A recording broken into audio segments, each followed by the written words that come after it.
বিএনপির ভারপ্রাপ্ত চেয়ারম্যান তারেক রহমান বলেছেন, নির্বাচন নিয়ে যত দেরি হবে দেশ নিয়ে ষড়যন্ত্র তত বৃদ্ধি পাবে। যে স্বৈরাচারীকে দেশের জনগণ জীবন দিয়ে সংগ্রাম করে বিতাড়িত করেছে সেই স্বৈরাচার বসে নেই। তারা তাদের দেশ বিদেশি প্রভুদের সাথে নিয়ে দেশবিরোধী ষড়যন্ত্র করেই যাচ্ছে।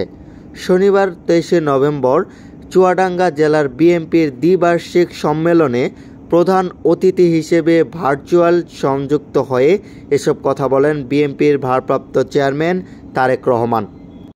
তারেক রহমান বলেন, প্রধান উপদেষ্টা থেকে শুরু করে দেশের সকলেই যেসব সংস্কারের কথা বলেছেন এগুলো সত্যিকার অর্থে বাস্তবায়ন সম্ভব যদি প্রকৃত জনপ্রতিনিধিরা নির্বাচিত হন। এর বাইরে সংস্কার বাস্তবায়ন সম্ভব নয়।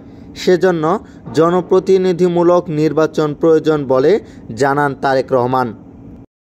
তারেক রহমান বলেন, নির্বাচন যত দেরি হবে দেশের মানুষ স্বাস্থ্যসেবা শিক্ষা সুবিধা কমে যাবে। কৃষিসহ সকলে যেসব সমস্যায় রয়েছে সেসব সমস্যা আরও বৃদ্ধি পাবে। একটি নির্বাচনই সম্ভব দেশের সকল সমাধান ধীরে ধীরে সমাধান করা। তারেক রহমান আরও বলেন, যে দেশের রাজনীতি রুগ্ন সে দেশের প্রতিটি প্রতিষ্ঠানই রুগ্ন। বিগত স্বৈরাচার সরকার দেশের সবগুলো প্রতিষ্ঠানকে ধ্বংস করে দিয়েছে। এগুলো আবার জনগণের কল্যাণে নিয়োজিত করতে হলে নাগরিকের ভোটের মাধ্যমে যোগ্য প্রতিনিধিকে নির্বাচিত করতে হবে।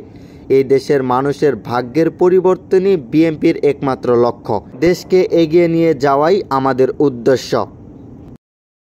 প্রিয় দর্শক, দেশ এবং বিদেশের সকল খবর সবার আগে পেতে আমাদের চ্যানেলটি সাবস্ক্রাইব করুন। Moniruzzaman, MS news 24 hours.